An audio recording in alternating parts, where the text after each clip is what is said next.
minute, let folks join in, and then we'll do a roll call and get started.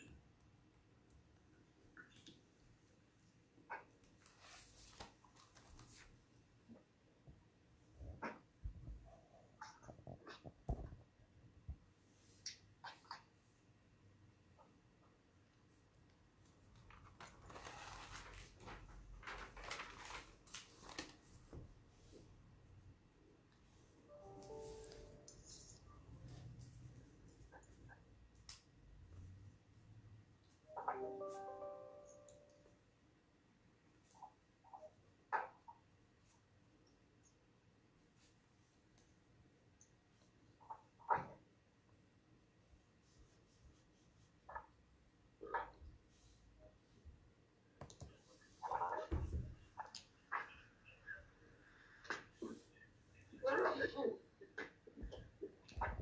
we have a couple more in.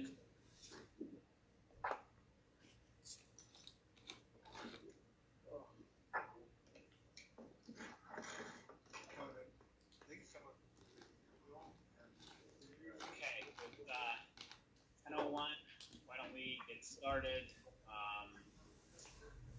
Maybe let's start with a roll call.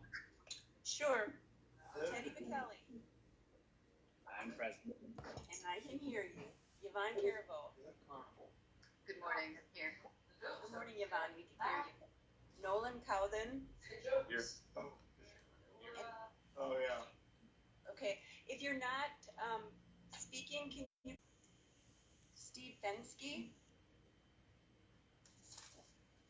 Steve Georgie. I'm here, Diane. Yep, I thought I saw you. Thank you. Jason Hollanday. Mark Johnson. Here. Thank you, Mark. We can hear you. Bernadine Joslin. I'm here, good morning. Good morning, Bernadine. Brian Crambier. Morning. Good morning, Brian. Micah Myers. Morning, I'm here. We can hear you, Micah. Thank you. Teresa Sunday. I'm here, thank you. Thanks, Teresa. Jim Wycombe. Jim, I think I saw you. There we go. All right, thank you. Paul Wirtz. Good morning. Good morning again, Paul. Dave Wolf. Morning, everyone. Okay, back to Dale Cook. Dale's here. Good morning. Good morning, Dale. Steve Fensky.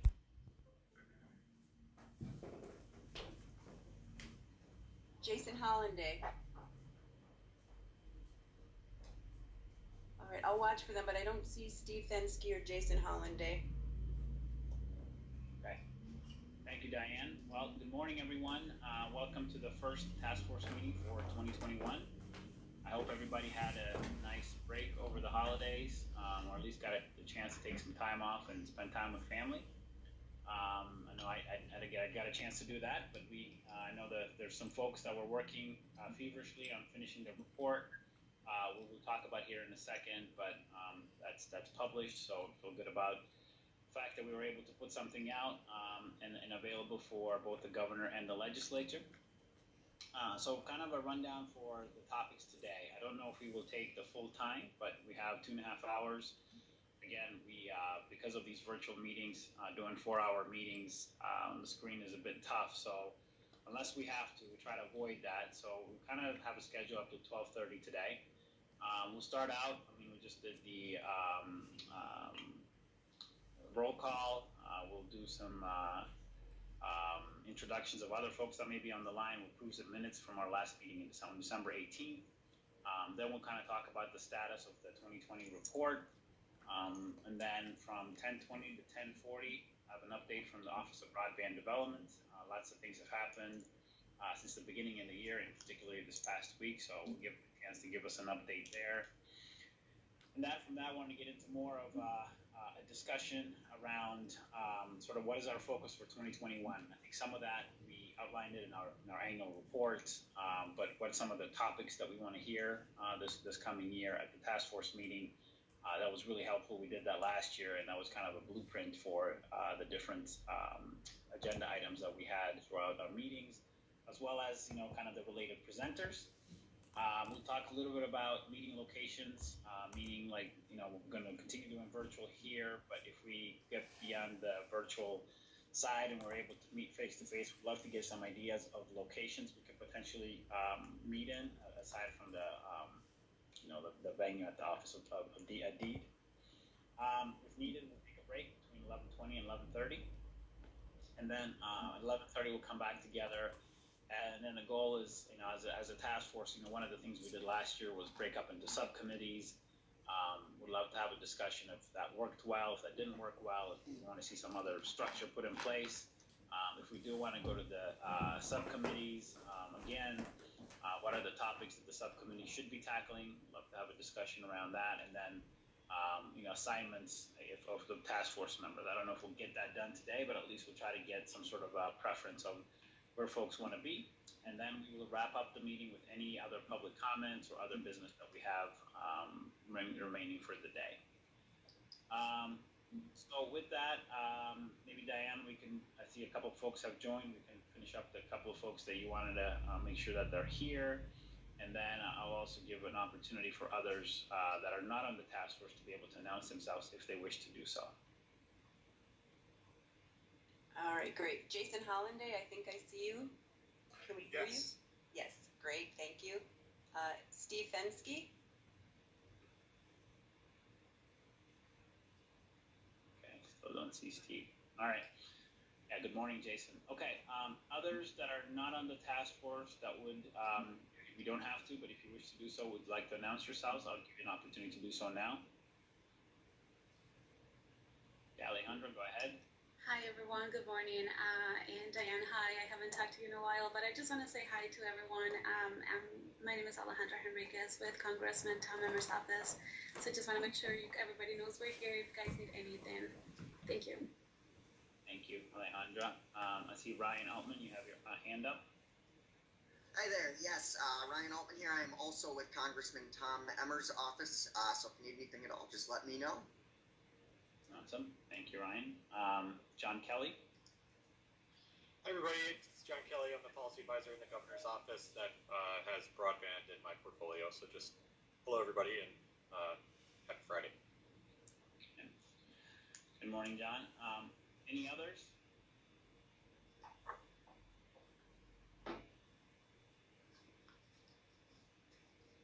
Okay. I'm not hearing any, and I'm not seeing any hands up, so we'll continue to move on. Next topic or next item is to approve the minutes from our December 18th meeting. Diane sent those out with the kind of agenda for today. So we have an overview of that. Any issues with the minutes? Anyone like any comments about that before we approve them?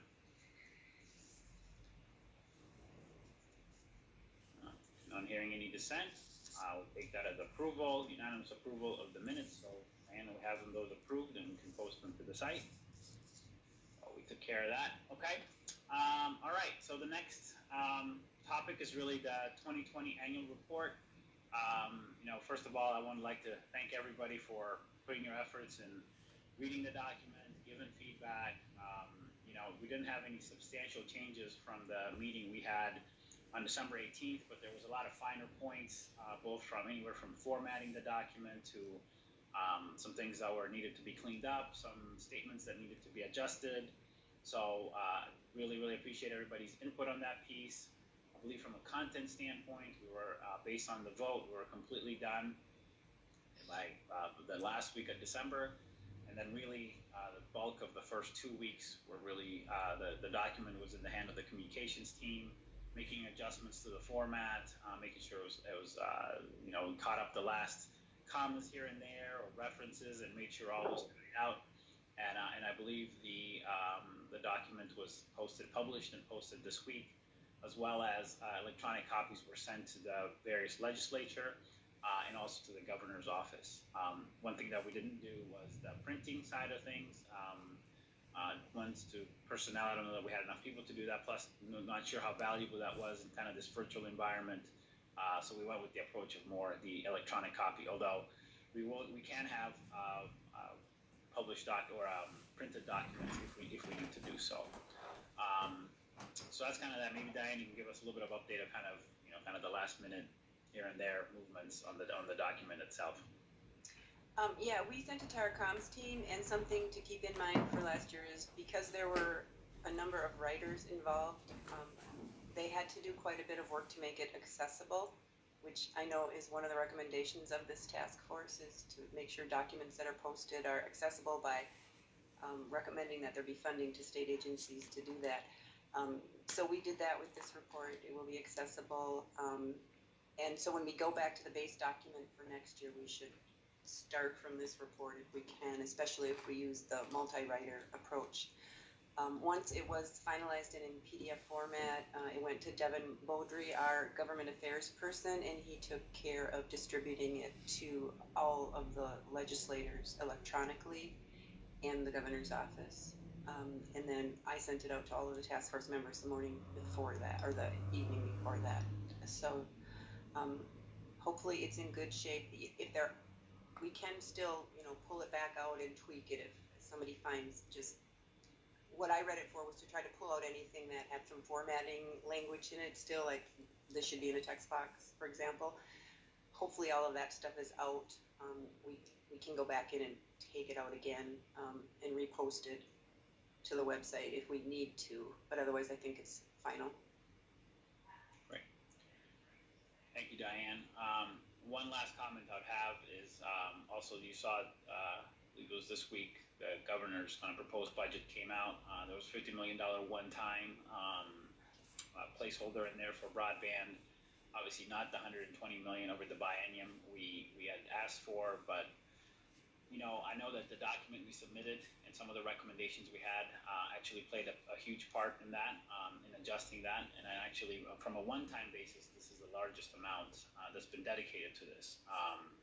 Typically, even last year, I believe it was $40 million, but it was over the biennium, so it was $20 million per year. So this is a $50 million one time, and then obviously, as we get back together next year, knowing it's not a budget year, but look at different allocations, there could be other things that could happen there. So, I think this was actually a good, that kind of went in the right direction, and really it's accelerating because the $50 million will be allocated all at once, so that should accelerate some of the awards and folks kind of building out the infrastructure, which I thought was exciting and good. Again, not to the extent that we wanted, but I think we had lots of discussions about what the amount should be and what we could get there. So again, it's not finished, right? Because this is just a proposed budget from the governor. There's more to come on this piece, but I thought that was a good start on it all together. From a status update on the document, any questions, comments, concerns that anybody want to voice at this point? You could just raise your hand and I can give you the floor.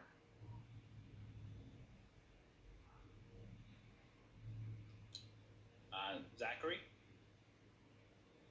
Hey, good morning. And I was just curious, is there a copy of the final version available? Yes, there is. Diane, I'll let you answer that. Yes, if you go on the DEED website and to the Office of Broadband Development, then the task force has its own section, and it is posted there under the Annual Reports tab. Thank you so much.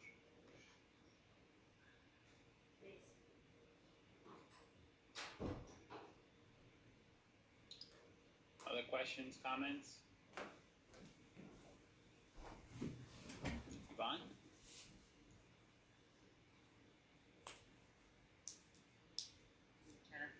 Yep. There we go. Yep. I just wanted to commend the folks who did the accessibility work. I do some of that sort of testing, and I tested the PDF. It looks really good.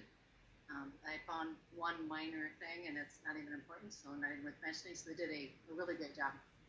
I also sent it to a friend of mine who is blind, and she's been reading it for us too.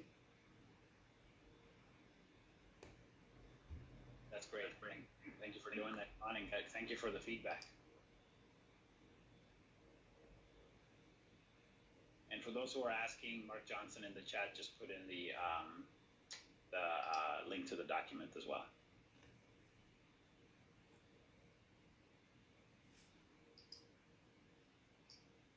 Okay, I don't see any other hands up.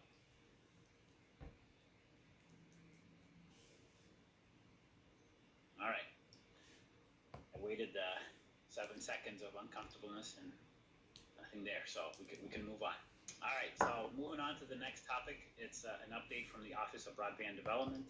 So with that, I will turn that over to Angie and Diane. Good morning, everyone. Thank you, Teddy. We have 3 slides that we're going to share today, so I will set about sharing the screen here.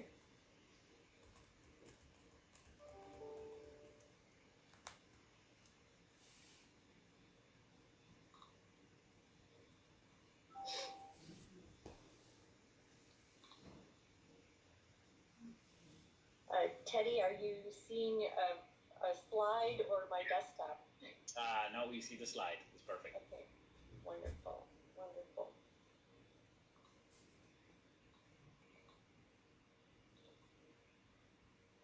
Well, again, good morning, everyone. I'm Angie Dickinson with the Office of Broadband Development, and Diane and I are going to share an update, and we'll start off with an update on our border-to-border, or 2020 border-to-border grant round.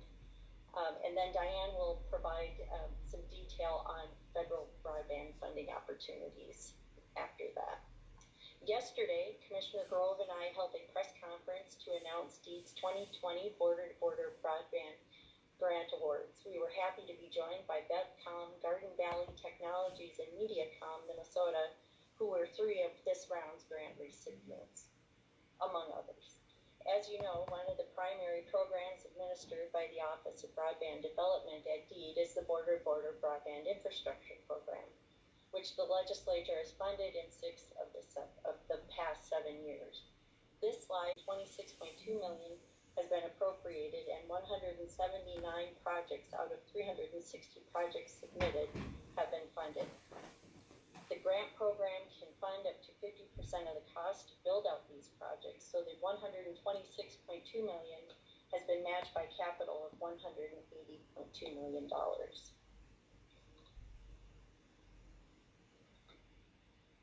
This slide is another view of the 2020 grant awards that also shows unserved and underserved areas of the state.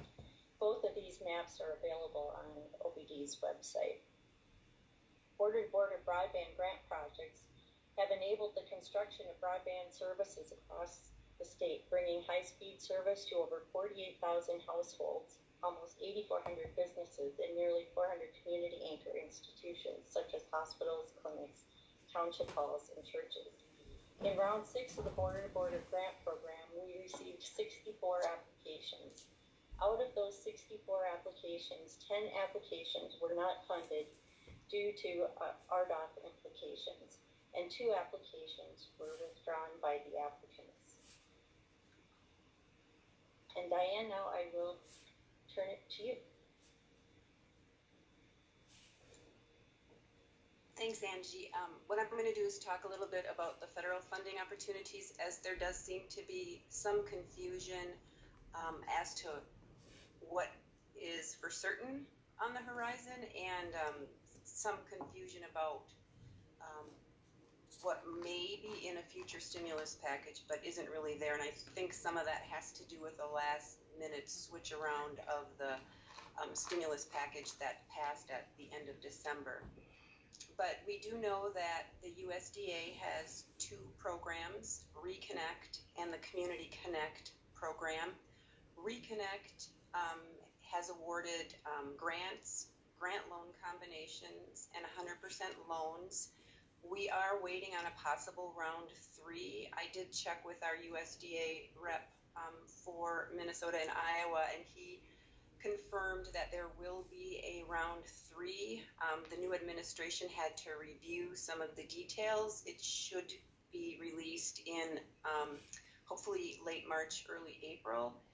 And if you're not familiar with the Reconnect program, it's for rural areas that don't have broadband service, and it is a federal program, so it does have some more strings attached, maybe I'll just say.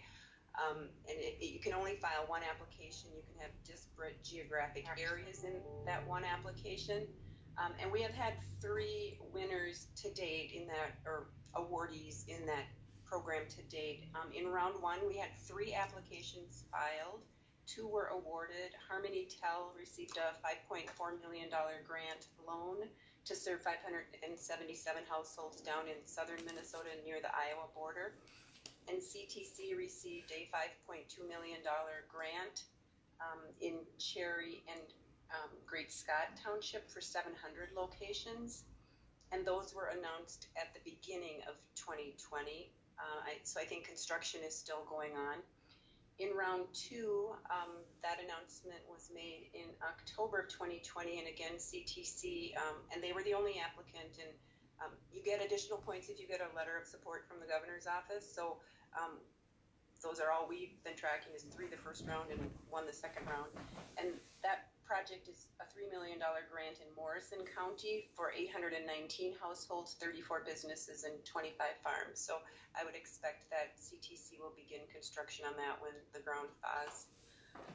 The other program that the USDA runs is, and these are in addition to the traditional loans that USDA has for telecommunications providers, and I know many of our small telcos have used that funding to get fiber out to their areas. But the second program I'll talk about is the Community Connect program, and those applications were due December 23rd. So we don't have involvement in that program, so I don't know whether there are any Minnesota applications. I would assume or hope so. That program is for rural areas that lack 10 down and 1 up. The project does have to offer 2 years of free service to a critical community facility, and you can use up to 10% or $150,000 to improve or construct a community center that provides online access to the public. And you do need matching funds of at least 15% from a non-federal source. And here again, our first grant awards under Community Connect were in 2015 when Northeast Service Cooperative received 2 $3 million grants for projects on the Fond du Lac Reservation. Fond du Lac received a grant of $2 million in 2017. In 2018, CTC received a loan to build out in Moran Township in Todd County. In October of 2019, MLEC was awarded a Community Connect grant for Rice River and Spalding Township in Aitkin County. So we have had, our providers have had some success with that program. So moving on then to the current FCC program that you're all familiar with, the Rural Digital Opportunity Fund. Those auction winners were announced December 9th. There were 22 winning bidders in Minnesota for $408 million to bring service to 142,841 locations. Those long form applications, there was a short form application, and those that passed the short form application were allowed to participate in the bidding. Following up on the winning bidders have to submit a long form application, which is due today. There is also a letter of credit, and then their system design is due by February 15th. And then they are supposed to be getting ETC designation from the State Public Utilities Commission and have their audited financials in by June 7th. So you can see this is already going out into June before the FCC even has everything to complete their review. So based on how it worked with a similar auction that was held in the summer of 2018, we would expect that we won't see final approval by the FCC for those entities that get all the way through the paperwork, probably till fall. So the construction, they have 6 years to construct, and year 1 is the first full calendar year after they get their approval. There is a default penalty. We've had a few people in the office reviewing the language in the FCC order on the default. We're not attorneys. It is also in an FCC order, so they would have the flexibility to apply the penalties as the FCC would determine. They don't need, it's not by legislation, it's in an FCC decision, but it is a penalty. In the order says it's $3,000 times the number of census block groups that they default on, or 15% of the total bid by census block group. I would note that the FCC did increase that penalty from that similar auction in 2018 where it was 5% of the total bid. So they did indicate they wanted to be a little bit more rigorous here on the default penalty.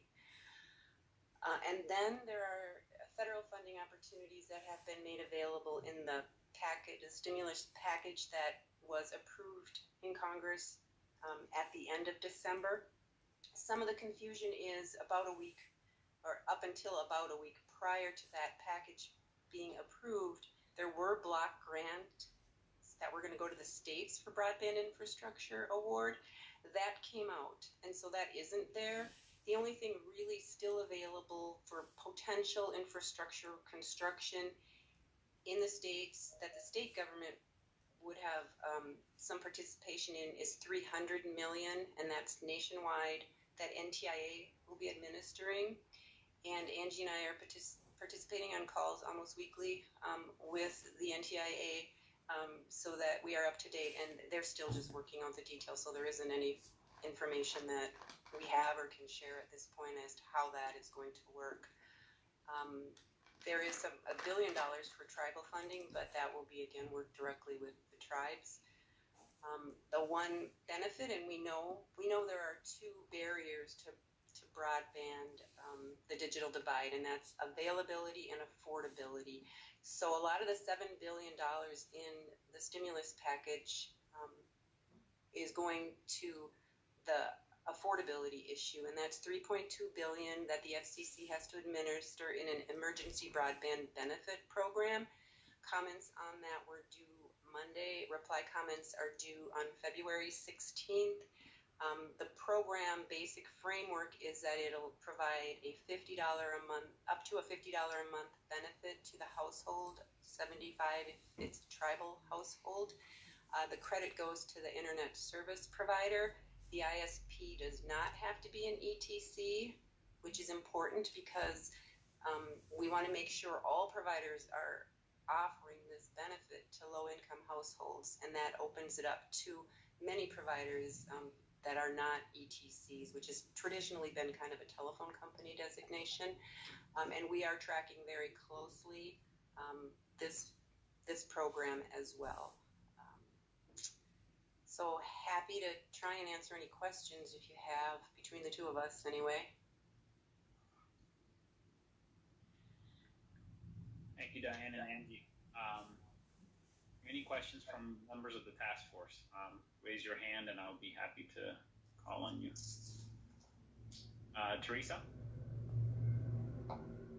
Yeah, I'm just wondering, are those slides going to be available to us for review? Yes.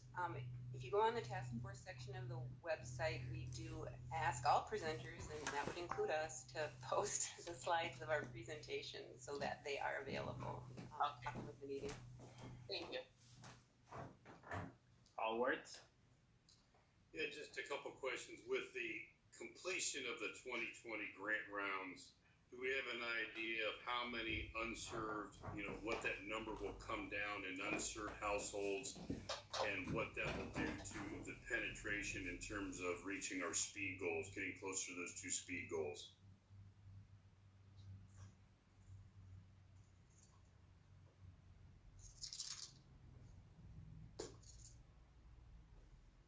This is Angie Paul. I'm happy to answer that question. So I'm just pulling up the data from this grant round to give you accurate numbers here. But with this grant round, we're going to reach 6,922 locations. So that would be the improvement to our overall served area. Did that answer your question? Do we know, like, for the speed goal? I mean, I think the grants are all scalable 100 by 100. So, that's going to move the 25.3 needle even further, and how's that put it in the 100 by 20?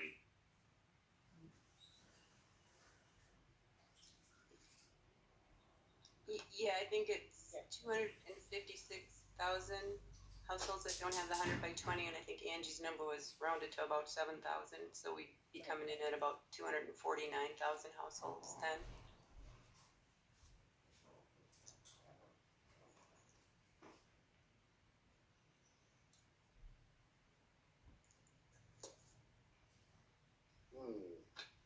I guess the one final question, kind of looking over the grants.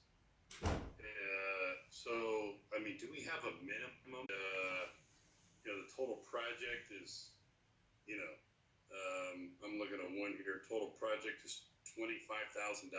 So we don't have a minimum of what we would do. It's just whatever. That's correct. Okay.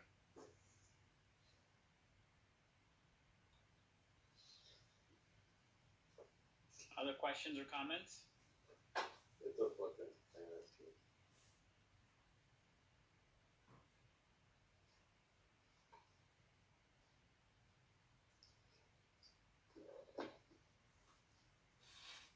Okay. I'm not seeing any other questions or comments from the group here, so thank you, Angie, and thank you, Diane, for sharing that information.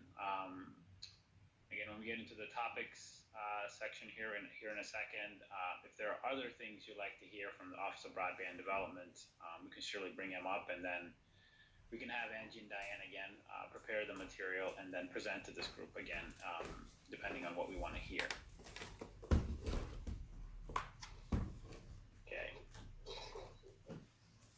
Okay, so moving on to the next piece is a focus for 2021. So we'll do it in a couple of ways here. A couple of things we want to hear about is what are the topics that we want to tackle in 2021. So that means what do we want to hear at during the task force meetings. Then related to that would be who are some of the presenters we might want to hear from. And then, what might be some of the meeting locations that we want to, maybe once we're kind of out of the virtual mode, if we're out of the virtual mode, I'm very much hoping we are in the second half of the year. When that does happen, where would we like to meet? Obviously, the Office of Broadband Development, or DEED, is certainly one option that we've met there in the past. But we've also discussed about, meeting in different parts of the state and also meeting with several folks when we're out there. So I'd like to hear about some of that as well. With that, before we kind of open it up for different input, I know Mark Johnson, you may have to leave. So did you want to maybe go first? I know you had some ideas since we still have you on.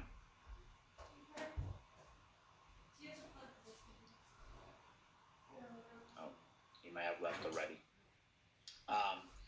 So I can kind of summarize what Mark had sent me, just in case he wasn't going to be able to be there. Obviously, one of the things that we want to tackle, even based on the report we just submitted, was around speed goals. That's one of the things we want to formulate a recommendation around for the end of this year. So related to speed goals, Mark had suggested that we hear from different providers about upload and download speeds. Obviously there's upload speeds are 10% or lower than the upload speeds. What's the cost of making it symmetrical? What does symmetrical mean? So that's one topic, and let's bring in maybe one or two, three providers that can spell that out for us. What does that mean, etc. So that's one topic that Mark had put out. The other thing was obviously through the RDolph awards that went out. LTD Broadband was the one that had a big chunk of the awards for the state of Minnesota. So having them come in and talk to us a little bit about their plans and how they're looking to deploy. That was another topic that Mark had brought up. And then Mark was also gracious in saying, if we do get back together face to face, he'd be happy to host us, in his region, something around school districts, and have topics around what does broadband mean for in the educational space, and then again that ties back into the upload and download speeds as well. So I wanted to throw that out there for Mark. Kind of that was some of the thoughts he had. So with that, I'm happy to kind of open the floor up for folks. And again, let's do the same thing where we raise the hand and I'll call on you from task force members about topics we may want to tackle in 2021. Topics presented on locations. Teresa? Hello, everyone. Last year I brought up Comcast, and Allison Hartle was on the call, or she was actually in the boardroom with us and offered up to do a tour of the head end in the metro area. So that is one thought. I also reached out to Cable Labs last year. They're based right outside of Denver, and they do a lot of technology. They're light years ahead of us and everything, and they have offered to do anything we'd like to talk about, basically. And I know symmetrical speeds is a big one. I could reach out to them. We could talk about that. Speed goals.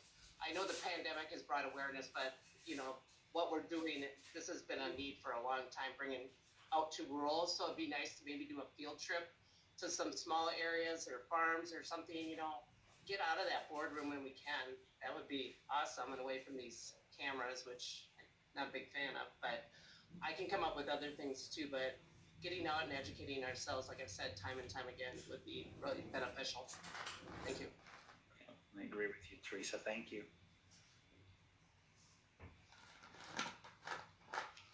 Paul?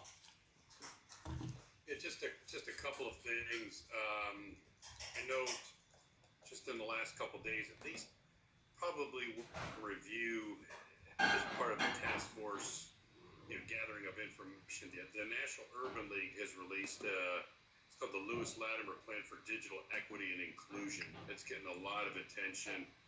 The Business Roundtable has also put out, and I know your CEO is a member of the Business Roundtable. I think those ought to be some documents we circulate around for some discussion. Now, a lot of this focuses on, reform at the federal level, but I particularly the Urban League, I think there's some good stuff in there that we could capture for how that overlays into Minnesota. And we have a chapter here, and possibly bring them in as a stakeholder. The only other one I would throw out, just possibly from a discussion, we always have something topical from our friends in the satellite industry, and I know in Ohio they're doing a pilot broadband program. I think it's with SpaceX. I've got some information on that. That's kind of getting at the hardest to reach areas of Ohio for really truly. Yeah. No, thanks, Paul. And on the satellite piece, we actually last year tried to get SpaceX to come in and do a presentation, but the timing didn't work out. But I think we should go back and ask again. So and I think they're in a much more a little more mature state. So good call.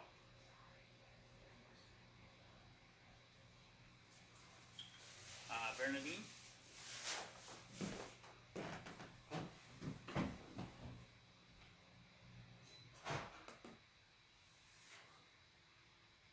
Bernadine, I did see your hand up, but I'm not hearing you.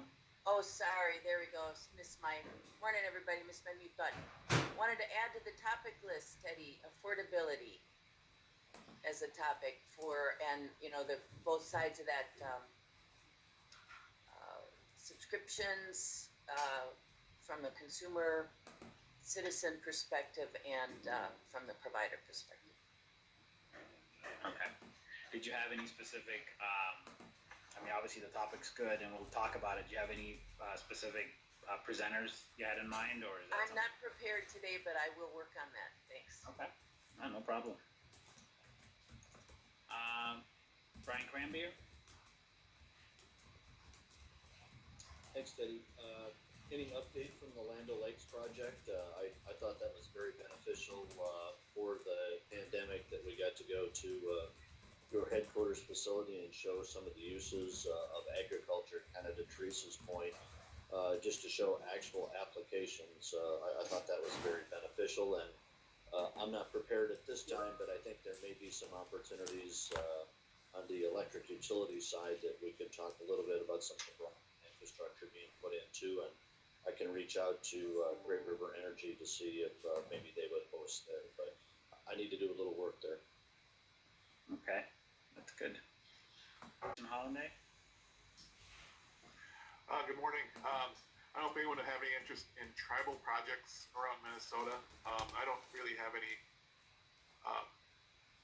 definite answers anything yet, but there's several projects. I know Lower Sioux just starting one. Fond du Lac, we have ours. I think Boys Fort and Mille Lacs are doing projects. I don't know if there's any interest in trying to visit or hear about what the tribes are trying to do in Minnesota. And also, just more of a comment, the Fond du Lac network is symmetrical. We kind of built that to the cost when we built out our network starting out a couple of years ago. Okay.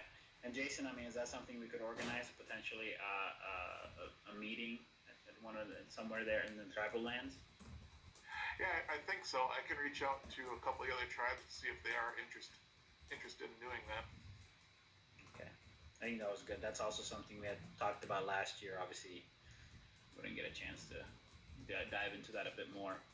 Yeah, it might be a good fall project or visit. Sounds good. Thank you. David Wolf? Good morning, Teddy.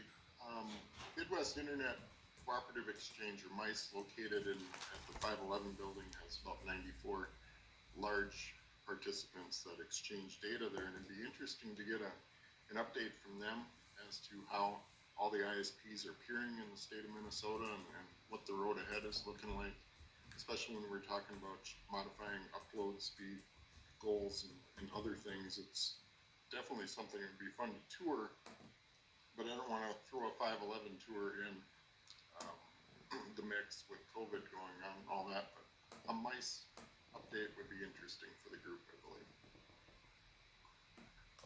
Okay. Maybe that's something we could do as far as get an update, and then potentially, if it allows, do some sort of a tour related to that. Paul, just want to let you know your screen is shared. I don't know if you meant to do that or not. Just wanted to let you know.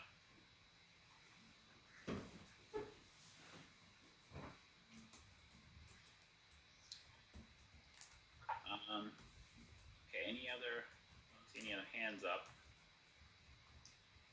These are all great suggestions. Steve Fensky? Hey, if the mapping contract, I forget when that expires, but the task force report we talked about, we're going to leave that until the right time. Diane, maybe or Angie, can you tell us, is that this year that expires and has to be redone? Yeah, this is Diane, and the right time is going to have to be probably the first half of the year, because we had a 2-year contract with the ability to extend for 3 one-year additions. 2021 calendar year is that third one-year addition, so we have to go out for a full RFP, which takes longer. And so we'll probably be just starting that in July anyway. So yes, if the task force wants to look into that and have ideas, that would be something earlier in the year would be more helpful. Unless we have a gap and don't start collecting the data. We're kind of still waiting on, the FCC is going to have some changes, but it does sound now like that will be a couple of years before their new data gathering mechanism is in place. And then there's always the question of how soon they share that with the states too. Bernadine, maybe you had a comment?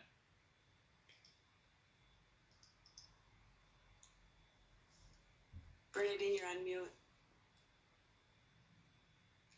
Thanks so much, Steve, for mentioning that. Yes, we did talk about that in the report, and I agree. I think we do want to take a look at mapping, and I would just add, I know we heard from the Minnesota Rural Broadband Coalition last year about their citizen map, and as we look at that again, might make sense for the task force to invite them back and hear how we're doing. Last I heard, they had over 50,000 data points, and so they're getting a lot of good information there, and it's interesting to hear how county school districts and others are using that data, and just hear how that, and I also heard that test has now been adopted by several other states, North Carolina, Washington, Maine, and others. So I would suggest when we talk about mapping that we consider an invitation to hear back from that team as well.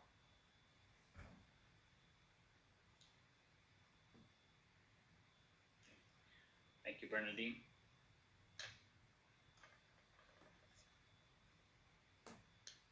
Any other input?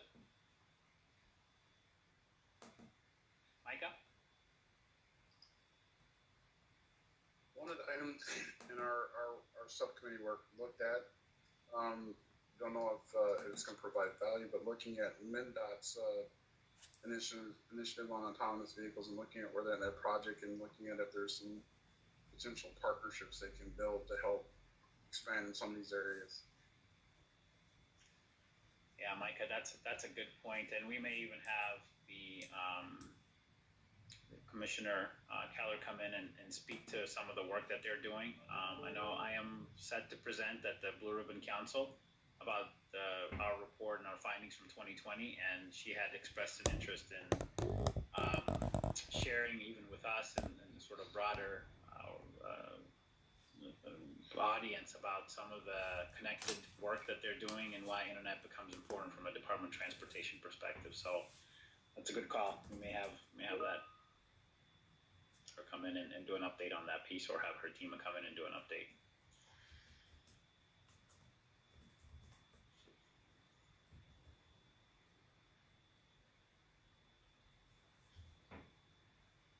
Okay. On the mapping piece, Diane, obviously we could work offline as well, but we heard from Connected Nation last year.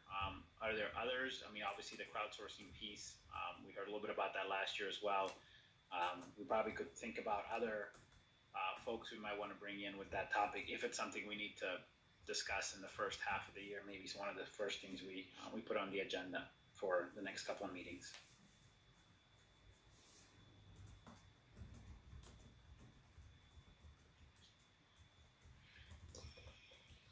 Okay, these are all great suggestions. Obviously, I'm not so sure we can get to all of them, but obviously some of it will depend on who we can get to come in and do presentations, and their availability and all that kind of comes into play. But I think this is a very solid list, and again, this is something we can revisit again in the as we go throughout the year. Once we can also go back through here, and if there's some things that are kind of related to one another, maybe we'll make it a topic for the day and have maybe multiple folks come in and give an update on similar topics, so that way we can tackle that all at once and hear from the relevant participants. So that's a healthy list. Is there anything else that anybody else would like to add?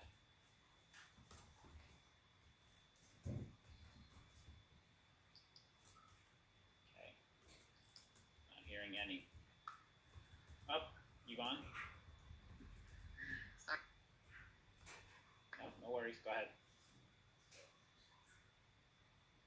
You're on mute right now. I was wondering about perhaps a report from the state demographer. And then another idea was to have someone come in from ARC or some of the other organizations that work with persons that have a variety of different physical and mental limitations, to talk about the importance of broadband across the state, where those services are needed for doing things like employment rehabilitation, that sort of thing. Okay, good.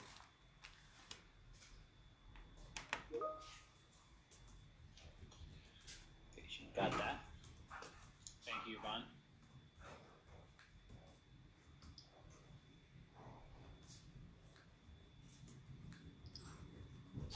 Okay. Anything else? All right, so we're running a little bit ahead. So let's do this. How about we take a 10-minute break? It's 10:50 now. Let's kind of get back together at 11, and then we'll tackle the next piece, which is around sort of how we get organized for this year. And I would like to get some thoughts around subcommittees and keep the same structure, do a different structure, topics, and all that kind of fun stuff. So with that, let's take a 10-minute break, and we'll kind of resume at 11 a.m.